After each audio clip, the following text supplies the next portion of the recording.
Բարև ձեզ հարգելի հեռուստադիտողներ։ Հայորդիներ հաղորդաշարի այսօրվա հաղորդումը նվիրված է հայկական բարեգործական ընդհանուր միության հիմնադիր նախագահ Պողոս Նուբար Փաշային։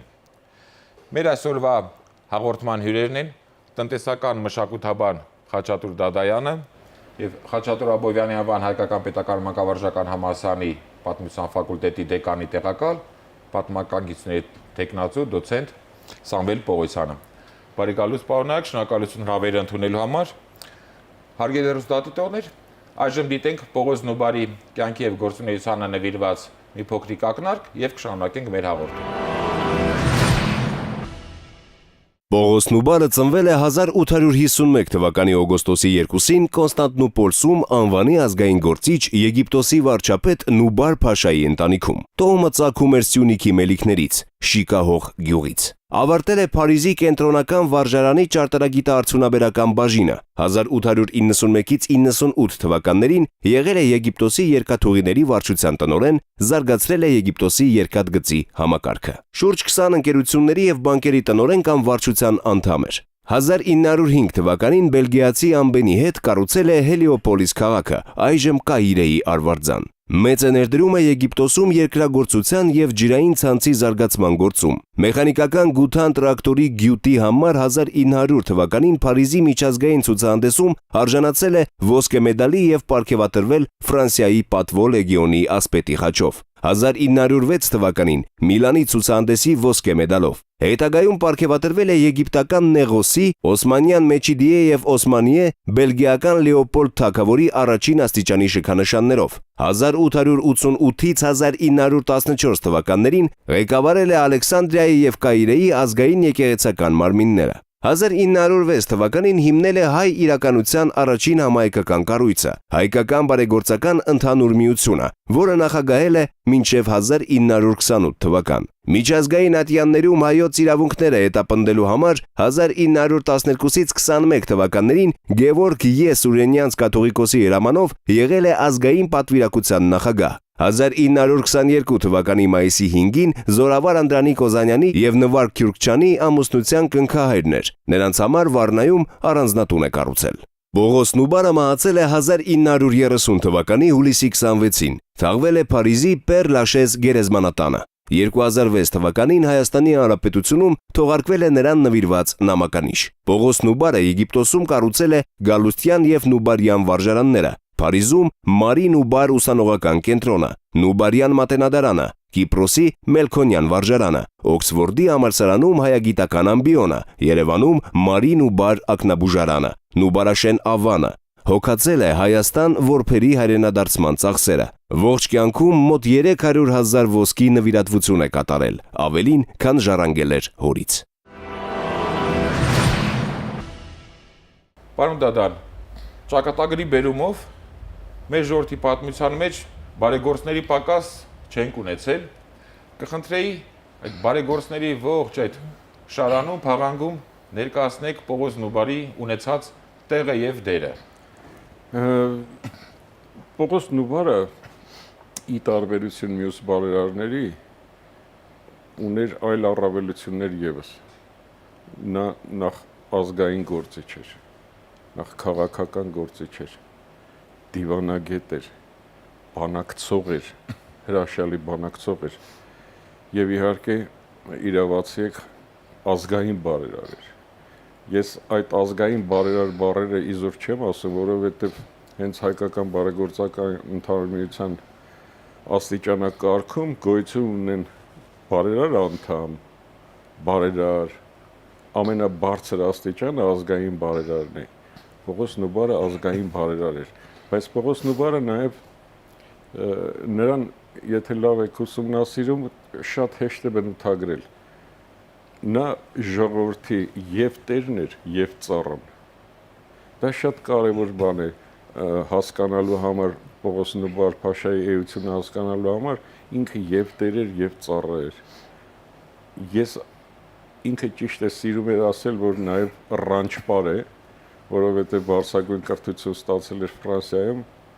եւ երկրաչափ ճարտարագետ էր, հորինել էր մի մեխանիկական գութան, երևի տրակտոր Եվ դրա համար սիրում էր ասել, ես ոչ միայն քաղաքագետ եմ, այլև ռանչպար։ Ուրեմն պատկերացրեք ռանչպար, ազգի տեր եւ ազգի ծառա։ Պարոն Պողոսյան, դուք հատուկ պատմագիտական ուսումնասիրության եք ենթարկել Պողոս Նուբարի ողջ կյանքը եւ գործունեությունը եւ երբ ծանոթացա ձեր աշխատությանը, այդտեղից մի բան տպավորվեց մեջս, որ փաստորեն Պողոս Նուբարը որպես գործիչ հայ ազգային քաղաքական այդ երկնակամարում երևացել է կամ այդ դաշտ է մտել մեր ժողովրդի համար ճակատագրական նշանակություն ունեցող ժամանակաշրջանում։ Նրան խնդրում եմ ներկայացրեք, բնութագրեք որպես հենց ազգային գործիչ, ոչ որպես բարերար, այլ որպես ազգային գործիչ ընդհանուր բնութագիր է։ Իսկապես ինքը շատ դժվար ժամանակաշրջան մտավ մեր ժողովրդի պատմության դիվանագիտության մեջ 1912-21 թվականները երևի ամենածանր ժամանակաշրջանն էր եւ ցույց տվեց լուրջ դիվանագիտական կարողություններ, որոնք մենք մեր պատմության մեջ գրեթե չենք տեսում նման կարողություններ։ Այսինքն ինքը փորձեց դիվանագիտության մեջ կիրառեց բոլոր հնարավոր մեթոդները, որպեսզի մեր հարցը, հայկական հարցը ներկայացնի աշխարհին։ Աշխատեց հավանաբար առաջինը մեր պատմության մեջ մամուլի հետ, հասարակության հետ, կարողացավ կառավարությունների ներկայացուցիչների հետ անձնական կապերի միջոցով մեր հարցը բարձրացնել եւ դրա շնորհիվ նա կարողացավ հայկական հարցը ինչ որ մի շրջանում հասցնել լուծման ինչ որ մակարդակի։ Օրինակ 1914 թվական, երբ որ կնքվեց հայկական բարենորոգումների վերաբերյալ համաձայնագիրը, դա կարելի ասել 90%-ով նրա ջանքերի արդյունքն էր։ Նա ինչպես նշեց պարոն Դադայանը, նա շատ լավ բանակցող էր, շատ զարմանալի է նրա բանակցելու ունակությունը, եթե մենք կարդում ենք այդ արձանագրությունները բանակցների վերաբերյալ, ուղղակի զարմանում ենք ինչպես է կարողացել համոզել բանակցողեր հայկական շրջանակների, թե նաև օտար շրջանակների մասն է խոսքը, այսինքն ինքը այնպես էր համոզում գերմանացիներին, ֆրանսիացիներին, անգլիացիներին, ռուսներին, թե ինչքան է իրենց պետք, ինչքան իրենց օգուտ է Հայաստանի հայկական բարենորոգումներ կատարելը, որ դուք ուղղակի կզարմանաք։ Երբ որ նա հանդիպում էր, նայում ենք արձանագրության սկզբում կտրականապես դեմ են հայկական հարցի բարձրացմանը, վերջում բոլորը միանշանակ կողմ են արտահայտվում։ Ինքը կարողանում էր դա անել։ Այսինքն լեզու գտնելու, այո, լավ բանակցող, ինքը լավ բիզնեսմեն էր, եւ այդ բիզնեսի բանակցելու կարողությունը նաեւ կարողանում էր կիրառել դիվանագիտության մեջ։ Նաեւ մենք չպետք է մոռանանք, ինքը նշանավոր Նուբար Փաշայի որդին էր, որը համաշխարհային մասշտաբի դիվանագետ էր, Եգիպտոսի դիվանագիտական ներկայացուցիչ էր եղել, բայց ինքը ճանաչված էր ամբողջ Եվրոպայում որպես լավագույն դիվանագետներից մեկը։ Այսինքն դա նաև ժառանգության ստացել, կարծում եմ նաև ժառանգական էր։ Միանշանակ։ Եվ բացի այդ հայրը Նուբար Նուբարյանը 3 անգամ ընտրվել էր նշանակվել էր Եգիպտոսի վարչապետ։ Խոշոր պետական գործիչ էր, մինչև այսօր հսկայական Եգիպտոսի։ Այո, մինչև այսօր նրա արձանը տեղադրված է Կահիրեում։ Փաստորեն Պողոս Նուբարի տարբերություն մյուս բոլոր մեր հայտնի կամ քիչ հայտնի բարեգործների, անկախ նրանց բարեգործության ծավալներից տարբերվում էր նաև նրանով, որ նաև աչքին գնող եւ աչքի զարնող ազգային գործիչ էր։ Միայն սոսկական բարեգործ կամ մեծահարուստ չէր։ Նույնիսկ բարեգործության ասպարեզում էլ ինքը յուրահատուկ էր նրանով, որ ինքը համակարգ ստեղծեց բարեգործության, հա, ոչ թե ուղղակի օգնություն տալ, այլ օգնությունը այնպես տալ, որ մարդուն չստորացնես, չնվաստացնես եւ դա օգտակար լինի հետագա նրա գործունեության համար։ Այնք հենց այնպես գումար ուղղակի չէին տալիս, գումար էին տալիս սեփական գործ դնելու համար։ Օգնում էին, որպեսզի որբանոցի սանը կրթություն ստանա, հետագայում գումար էին հատկացնում, որ նա այդ գումարով սեփական գործ դնի կամ եթե բժիշկ կա, իր համար գործիքներ գնի եւ այլն, բացի կլինիկան եւ այլն։ Այսինքն Պողոս Նուբարը բարեգործություն կատարում էր ոչ սոսկ բարեգործ լինելու համար, այլ որ դրդի նաև ում համար բարեգործություններ կատարում, որպեսզի նա ինքը նաև աշխատի այդ դրանով կյանքում իր տեղը գտնի։ Փորձում են օգնել մարդկանց, որպեսզի կյանքում տեղը գտնեն, ուղղակի չէին օգնում։ Հայտնի ասույթ կա, չէ, ավելի լավ է մարդուն տալ կարթ, քան թե ձուկ։ Պողոս Նուբարը ոչ միայն ձուկ էր տալիս, այլև կարթն էր տալիս, որ մարդ հետագայում կարողանա այդ կարթով որսալ։ Այսինքն հետագա կյանքում անընդհատ ձուկ չուզի, այո, իր ապրուստը ինքը սեփական հնարավորություններով վաստակի։ Եթե կարելի ավելացնեմ, որ եւ հետագայում Սփյուռքում գործող ամբողջ համակարգը բարեգործական հիմնվեց նրա այդ գաղափարների վրա։ Դա մարդ տեսնում ենք, մենք Սփյուռքում, եթե ունենք 20-ական թվականներին գաղթականություն, թվում է անհույս վիճակում գտնվող, արդեն 40-50-ականներին բոլորն էլ նորմալ վիճակում ապրում էին։ Դա հենց այդ համակարգի շնորհիվ էր, օգնել բարձրանալու, մեկը մյուսին օգնել,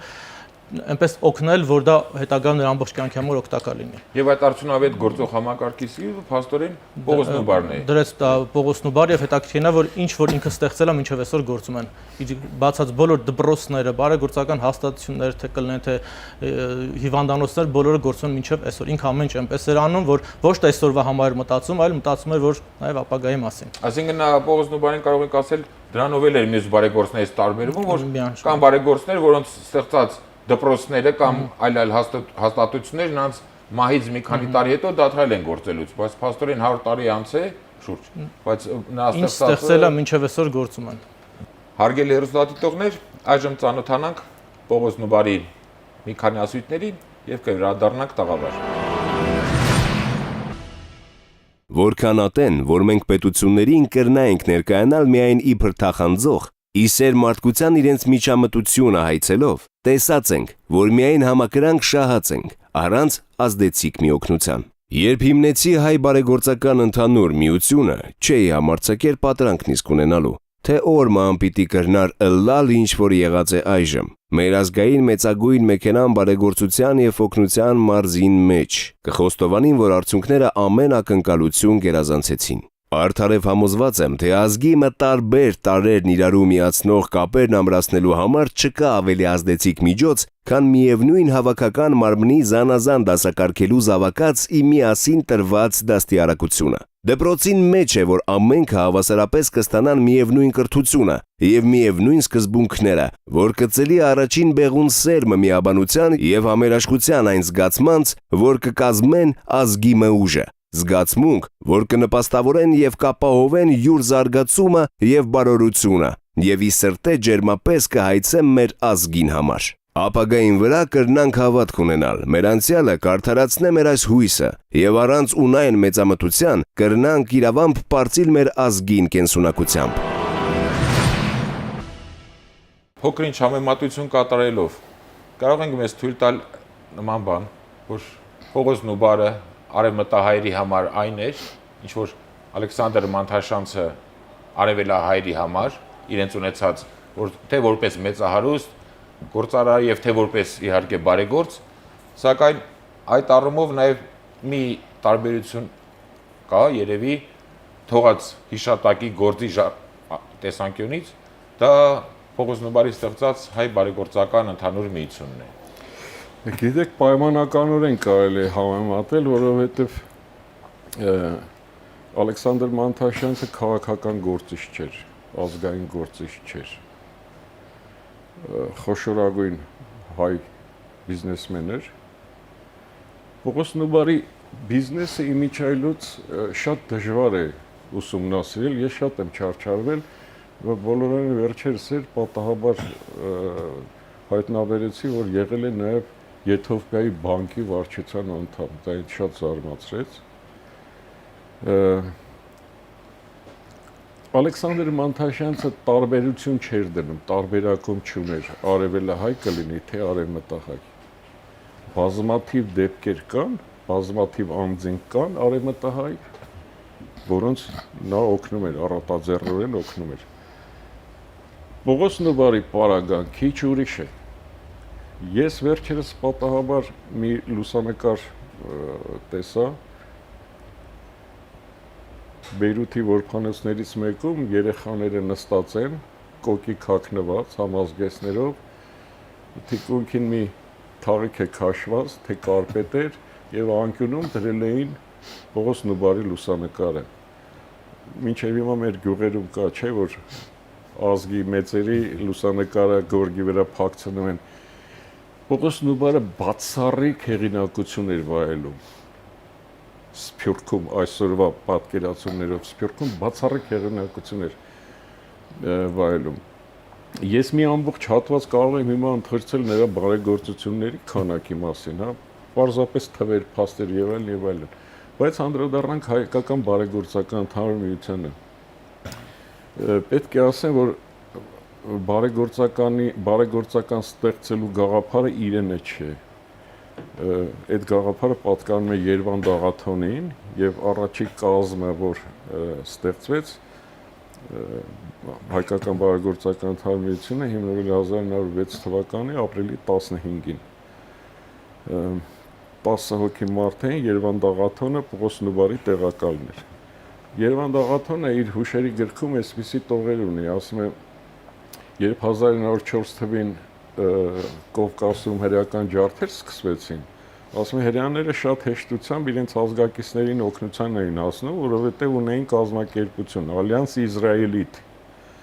Ասում է, ես մտածում էի, որ մենք էլ կարող ենք ունենալ նման մի կազմակերպություն, որը հայերին կօգներ անմիջապես, անհապաղ կօգներ, առանց հապաղելու կօգներ։ Եվ այդ գաղափարը ծնվում է նրա մոտ, ընդ որում 1860 թվականին նրա հայրը Գրիգոր Աղաթոնը այդպիսի փորձ ձեռնարկել էր Պոլսում, ստեղծել էր բարեգործական մի ընկերություն, բայց դա դժբախտաբար մասնակցեցին բազմաթիվ մարդիկ, հարյուրավոր մարդիկ մասնակցեցին, հիմնադրամ ստեղծեցին, բայց մի լուրջ պատճառ կար, որ կազմակերպությունը չկայացավ։ Աղաթոնն ասում է, ես հասկանում էի, որ բարեգործականը պիտի ղեկավարի մի մարդ, որը բացարձակ հեղինակություն է վայելում։ Ասում է, այդ մարդը Պողոս Նուբարն էր։ Երկուսն էլ ապրում էին այդ ժամանակ Կահիրեում։ Եվ դիմում են Պողոս Նուբարին մեծ խանդավառությամբ ընդունում են, եւ մեր գիտեք ինչն է հետաքրքիր, իրավական փաստաթղթային ձևակերպման խնդիր կար։ Այդ տեսեք, երբեմն ասում ենք հայ օտար հողում էին այդ ստացում այդ պատճառով։ Դե Եգիպտոսը Օսմանյան կայսրության մաս էր, պիտի պետական գրանցում ունենար, այսպես ասած։ Տեսեք, երբեմն սխալվում են, ասում են հայ բարեգործական ընդհանրություն։ Սկզբից որոշում են անունը այդպես էլ դնել, հայ բարեգործական ընդհանրություն, սակայն ամբողջ փաստաթղթային ձևակերպումը կատարում է մի հրեա նշանավոր փաստաբան, որը շատ թանկ վարձ էր վերցնում իր ծառայությունների համար։ Նա ասում է հայ բառը փոխեք, ասում է դարձեք հայկական։ Փոխում են, դարձնում են, ընդ որում պիտի ասեմ ի պատիվ այդ հրեա փաստաբանի, որ ամբողջ աշխատանքը նա կատարում է եւ ոչ մի դրամ չի վերցնում իր ծառայությունների համար։ Տեսեք, ստեղծեց հայկական բարեգործական ընդհանրությունը, ես կարծում եմ, որ պատմական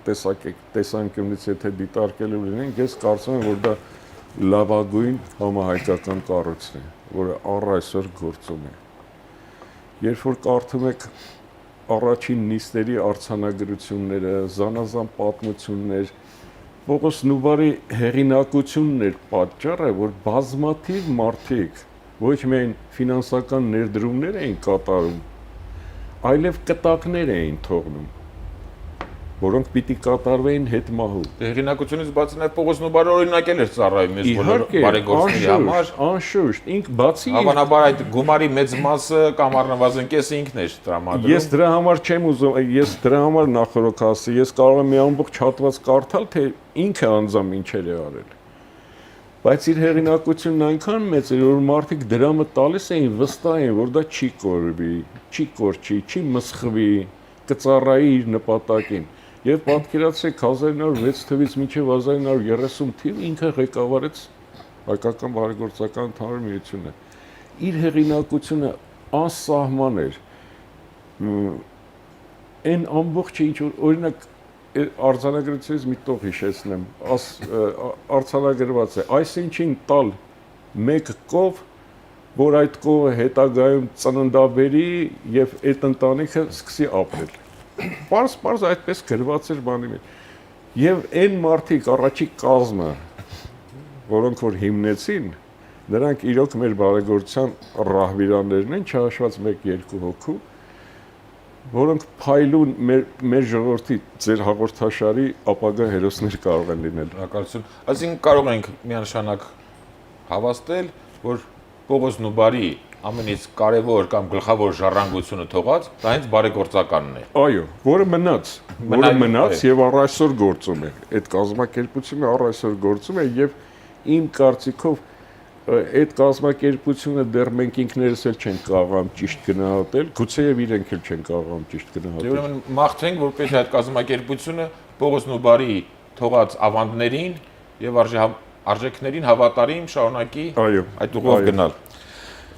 Պարոն Պողոսյան,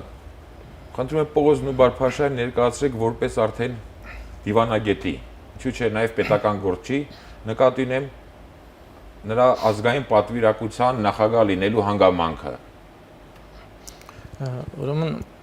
նախ սկզբնանից թե ինչու նա նշանակեցին ազգային պատվիրակության նախագահ։ Հա, եւ արդյոք ուրիշ տեխնատուներ չկային։ Միակ տեխնատուն նա էր։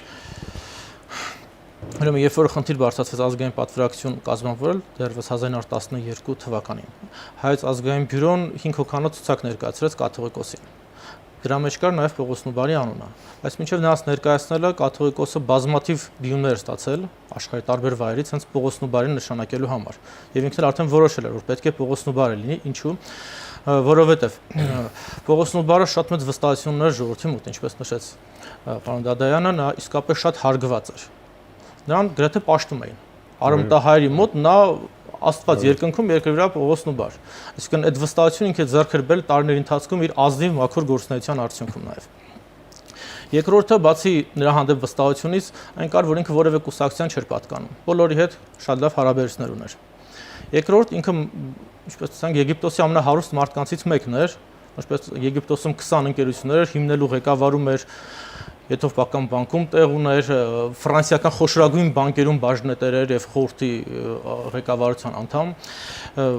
այսինքն ինքը կարող էր պատվիրակությունը պահել սեփական միջոցների հաշվին։ Նախկինում օրինակ Խրիմյանին ազգային պատվիրակություն կոչվածը դրա ծախսը ազգի վրա չէր։ Ազգի վրա չէր։ Նախկինում երբ որ Խրիմյանին ուղարկում էին Եվրոպա, շատ մեծ դժվարությամբ գումարներ հայթայթեցին մինչև Իտալիա ուղարկեցին, այնտեղից գումարներ ճարեց գնաց հասավ Փարիզ, այսինքն ամենտեղ համայնքը փորձում էր գումար հավաքել, որ ինքը շարունակի գործունեությունը։ Ասեն այդ ամենը Պողոս Նուբարի իր հաշվին էր անում։ Պողոս Նուբարը պատվիրակությունը պահում էր իր հաշվին ամբողջությամբ։ Ոչ միայն շատ ներողություն մի փոքր, ոչ միայն իր հաշվին, այլև նա կարողանում էր այլ դրամատերերի համոզել, որ ներդրում կատարել։ Մյուս խնդիրը այն էր, որ ինքը Նուբար-Փաշայի որդին էր եւ 1878 թվականին Նուբար-Փաշան փորձեր էր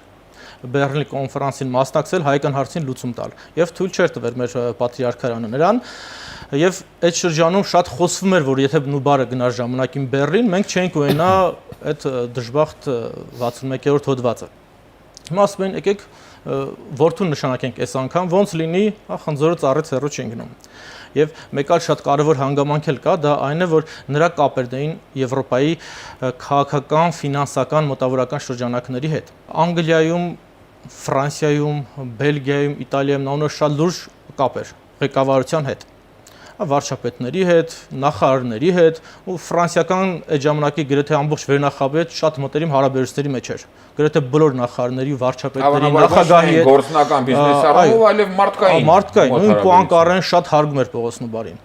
Որտեղ հայեր տեսնում, ասում էր Պողոս Նուբարը իմ ամենահարգած մարդկանցից է, ինքը ձեր ազգի լավագույն մարմնացումն է իմ մոտ։ Եվ այդ կապերը ինքը կարող էր օգտագործել, որև օգտագործեց ազգային պատվիրակության գործունեության ընթացքում։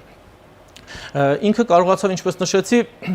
նաև հայկական, բացի այն, որ շատ լավ բանակցող էր, ինքը կարողացավ հայկական հարցը ներկայացնել ոչ թե խնդրողի աղերսողի դեղերով, որը մենք սովորել ենք, որ հայրս մեղք ենք, քրիստոնյա ենք, օգնեք, դա Եվրոպան չէր հասկանում։ Ինքը հայկական հարցը ներկայացնեց որպես բիզնեսմեն։ Եթե դուք օգնում եք այլ լեզվով խոսում։ Այո, այն լեզվով, որին աշխարհը հասկանում է, աշխարհի խոշոր ազգերը հասկանում են։ Այսինքն, եթե դուք օգնում եք հայրին, դրանից դուք օգուտ եք քաղում։ Եթե չեք օգնում, դրանից վնասվելու եք։ Եվ ինքը դա կարողացավ շատ սիրուն ձևով օգտագործել, ներկայացնել եւ համոզել։ Նա դա կարողանում էր անել։ Եվ փաստորեն նրա պատվիրակության գործունեության արդյունքում օրինակ 1913 թվականին մեր մոտ դա ընդհանրապես չէր խոսվել, մեր գիտական գիտության կողմից չէր քննարկվել այդ խնդիրը, օրինակ որ Թուրքիայի վրա տնտեսական ճնշում են գործադրել մեծ պետությունները, եւ դա հենց Պողոս Նուբարի նախաձեռնությունն էր։ Հերթով համոզեց բոլոր երկրների վարչապետներին, որ պետքա Թուրքիայի վրա ճնշում գործադրել, որ թուրքերը ընդունեն Հայաստանում բարենորոգումներ կատարելու մասին փաստաթուղթը, ստորագրեն դա։ Եվ դա նրա ջանքերով է արվել։ Կարողացավ բոլոր եվրոպական խոշոր երկրներում ստեղծել հայասիրական կոմիտեներ, որոնց մեջ ընդգրկվեցին падգամավորներ, գրողներ, հրապարակախոսներ, կառավարության անդամներ, եւ այդ հայասիրական կոմիտեների արչեւ խնդիր դրվեց հայկական հարցը բարձրացնել ստեղծվեցին նրա ֆինանս աջակցությամբ հավանաբար։ Նրան շատերը հարգում էին, մամուլ ներկայացուցիչների հետ շատ լավ հարաբերություններ ուներ, ում որ չէր ճանաչում անձամբ, երկու հատ ռեկլամ էր դնում եւ կամ ֆինանսավորում էր եւ սկսում էին հայկական հարցի մասին գրել, ասես ձեզ ինչպես նշեցի, մամուլը նա շատ լավ աշխատեց։ Ամբողջ եվրոպական մամուլը 1913-14 թվականներին սկսեց գրել հայկական հարցի մասին։ Մի բան, որի մասին ընդհանրապես չէին գրել վերջին 10 տարում։ Հայկական հարցը լուծելու անհրաժեշտության մասին սկսեց գրել։ Եվ դա հենց Պողոս Նուբարի անձնական միջամտության արդյունք էր։ Խորհրդարաններում այդ հայասիրական կոմիտեների անդամները բարձրացրեցին հայկական հարցը Գերմանիայում, Անգլիայում, Ֆրանսիայում, Իտալիայում, Ռուսաստանում, ասենք Ռուսաստանում ղեկավարում հայասիրական կոմիտեն Միլյուկովը, Գերմանիայում հարց բարձրացրեց Բեռնշտայնը եւ այլն, այսինքն նշանավոր գործիչներ էին դրանք շատ։ Եվ դա նրա անձնական կապերի, անձնական հմայքի շնորհիվ էր։ Եւ նաեւ տեսնում ենք, եթե նախկինում Խրիմյանը օրինակի համար ես համատությունները միշտ անցկացնեմ, որ տեսնենք ինչպես էր տարբերությունները, եթե Խրիմյանը գնում էր հազիվ հաց արտգործնախարարը կընդուներ կամ չէր ընդունի մի քանի օր սպասեցնելուց հետո նրա առջև բոլոր դռները բաց էին։ Ուղղակի զանգում էր, ասում էր գալիս եմ եւ գնում էր եւ նրան ընդունում էին։ Դա շատ կարևոր էր անհատի գործոնը պատմության մեջ։ Առաջին աշխարհամարտից հետո ասեմ, որ շատ խանգարեց Ավետիս Սահարոնյանի պատվիրակությունը, երբ որ տարբեր խնդիրներ դրվեցին, ներքին հակասություններ առաջացան, ճիշտ արտաքին աշխարհի համար նրանք միշտ համատեղ էին հանդես գալիս։ Արտաքին աշխարհի առաջ ցույց էին տալիս շատ այդ հակասությունները, բայց ներքին հակասությունները, պայքարը խանգարում էին ճիշտ կողմնորոշվել։ Օրինակ, եթե մենք նայենք 12-14 թվականի Պողոս Նուբարի գործունեությանը, երբ ամբողջովին նրա ուսերի վրա էր խնդիրը, տեսնում ենք ինքը հարցի լուծմանը հասավ։ 19-20 թվականին նրան շատ խանգարեցին։ Ուղղակի Ավետիս Սահարոնյանի պատվիրակությունը եւ նաեւ իր պատվիրակության մեջ եղած շատ մարդիկ հաշվի չէին առնում կամ նկատի չեն ունենում կամ ուշադրության չեն դարձնում, որ արդեն գոյություն ուներ անկախ պետականություն եւ բնական է, որ Հայաստանի Առաջնահարապետությունը որպես անկախ պետություն իր պատվիրակությունը պետական պիտի այսպես միջազգային հայտաններում ունենա։ Հակամանքի հետ պիտի նրանք դեմ չէին Հայաստանի անկախությանը, պետականության, ուղղակի հարցը այն էր, որ Հայաստանը դեռևս չէր ճանաչված եւ Փարիզի կոնֆերանսում քննարկվում էր ոչ թե Արևելյան Հայաստանի խնդիրը, այլ քննարկվում էր Օսմանյան կայսրության հարցը։ Իսկ Հայաստան, Արևելյան Հայաստան գիտենք առաջացավ Ռուսաստանի փլատակների վրա։ Ռուսական հարց չէր քննարկվում։ Դա համար խնդիր առաջացավ, որ պետք է մեր մոդել մի պատվիրակություն արևելահայերին, մի պատվիրակություն արևմտահայերի խնդիրները բարձրացնի, բայց այստեղ ասեմ, որ մեր պատվիրակությունների բանաստեղծ անդամները սխալ քայլը շատ արեցին։ Եվ Ահարոնյանը, եւ իր պատվիրակության մեջ Թեքեյաններ, Մալեզյաններ, տեսնում ենք Ռուսաստան ենք ուղարկում Լևոն Շանթին, մենք տեսնում ենք մենք գրողների վրա ենք հենվում, դրանք զգացմունքային մարդիկ են։ Իհարկե ցանկալի կլիներ, որ միջազգային այցաններում հայերը հանդես գային մեկ միասնական պատվիրակությամբ, մեկ միասնական դեմքով, որտեղ օտարի համարել էր դա կարևոր, օտարը չասեն երկու հայով եք եկել, տարբեր բաներ եք ուզում պահանջում։ Չէ, պահանջներն ինչպես նշեցի, շատ դեպքերում նրանք նույն պահանջներն են ներկայացնում, բոլոր պահանջները ներկայացվել են երկուսի կողմից, երկուսի ստորագրությամբ։ Դա կարելի ասել մեր sense լավ կողմերից մեկն էր պատվիրակությունների գործունեության։ Պարոն Դադան, Պողոս Նուբարը թե ամենահայտնի հայերից մեկն է եւ թե նաեւ ամենահարուստ հայերից մեկը պատմության ընթացքում, սակայն ինչքան տեղյակ եմ նա մահվանից առաջ կտակել էր որպեսի այն ծաղիկները եւ ծաղկեպսակները, որ պիտի գնվեն իր համար, այդ ողջ գումարը հատկացվի որբերին եւ գաղթականներին, սա նրա երևի մարդկային կերպարից է գալիս։ Խնդրում եմ ձեզ նրան ներկայացրեք, գնահատեք որպես հայ, որպես մարդ, որպես անձնավորություն։ Այ որպես մարդ, որ ասում եք, գիտեք, Սփյուռքում իրեն կոչում էին մականուն էր ըստ երևույթին որոշ իմաստով, իրեն պարզապես կոչում էին մեծ մարդ։ Երբ միմյանց հետ խոսում էին, ասում էին մեծ մարդը սա է ասել, եւ բոլորը հասկանում էին, որ դա Պողոս Նուբարն է։ Ես կուզենայի նրան անդրադառնալ իրոք որպես մարդ, որովհետեւ մենք սովոր ենք, հա, երբ որ խոսում ենք ինչ-որ մի այորթու մասին, նրան բարձրացնում դնում ենք պատվանդանի վրա, վերածում ենք կուռքի, եւ դա ինչ որտեղ գուցեև լավ է, բայց մենք չպիտի մոռանանք, որ այն ամենայն մահկանացու մարդիկ էին, միսու արյուն ունեցող, իրենց բնավորությունն ունեցող, իրենց թերությունները եւ առավելությունները, ես կուզենայի Պողոս Նուբարին անդրադառնալ այս իմաստով։ Ճանաչենք որպես մարդ։ Այո, որպես մարդ։ Մեր անվանի հայորդիներին որպես գործիչ, որպես գրող եւ այլն ճանաչում ենք, բայց որպես մարդ չգիտենք։ Լիովին իրավացեք, ես ձեզ հետ համաձայն եմ, դրա համար եմ հիմա ուզում անդրադառնալ նրան որպես մարդ։ Նախ շատ սրամիտ մարդ էր։ Սիրում էր կատակներ անել։ Երկրորդ, էլի զուգահեռ անցկացնենք Մանտաշյանի հետ, սիրում էր իր կնոջը։ Կինը Մարին կամ Մարիամը սերում էր Պոլսի նշանավոր Տատյան Գերդաստանից։ Գիտեք, այդ կնոջն էլ հասկանալու համար պետք է մի փոքրիկ կամ երկու փոքրիկ դրվագ պատմեմ։ Երևան Դաղաթոնը իր հուշերում գրում է, ասում է, ես ուշադրություն եմ դարձնում, որ Մարինուբարը միշտ մի շրջազգեստ ունի, եւ այդ շրջազգեստը խնամում, փայփայում, արթուկում, լվանում, պահում, ասեմ մի անգամ հարցրեցի, ասի հանեմ, դու այդքան հարուստ մարդու կին ես, ինչու նոր շրջազգեստ չես գնում։ Ասում է պատասխանեց, երբ որ Պոլսում այսքան հայ աղքատներ կան, ես ինչպես ինձ թույլ տամ նոր շրջազգեստ գնել, ավելի լավ է այդ փողը տամ աղքատներին։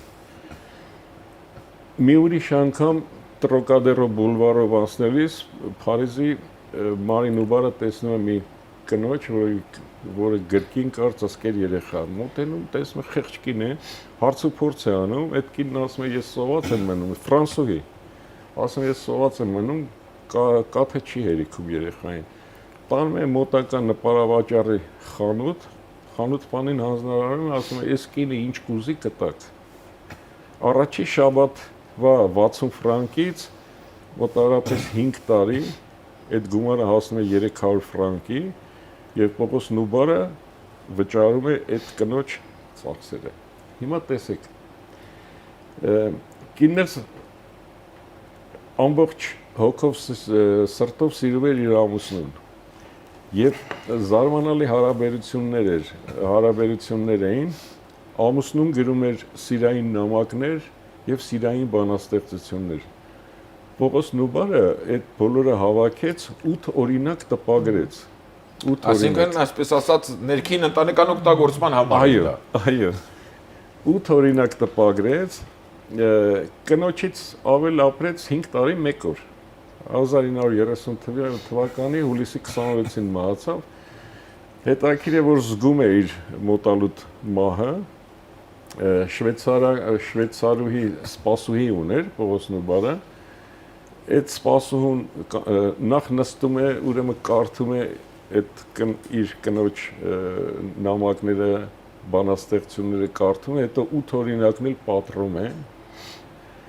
Այդ շվեյցարացի սպասուհուն կանչա, որի ազգանունը Բրյուլե էր։ Բրյուլե ֆրանսերեն իրավական եղանակով նշանակում է այրեք, վառեք։ Կանչում է եւ վերջին սրամիտ խոսքն է ասում է Տիկին Բրյուլե, այրեք այս ամենը։ Տիկին այրեք այս ամենը։ Եվ մահվանից առաջ վերջի բառը, որ արտասանում է, լինում է լավ է։ Դա իր վերջի բառերն են։ Հիմա այսօր, եթե մենք մի փոքր հանրագումարի բերենք, տեսնենք ինչ ունենք, հա։ Ինչ է մնացել Պողոս Նուբարից։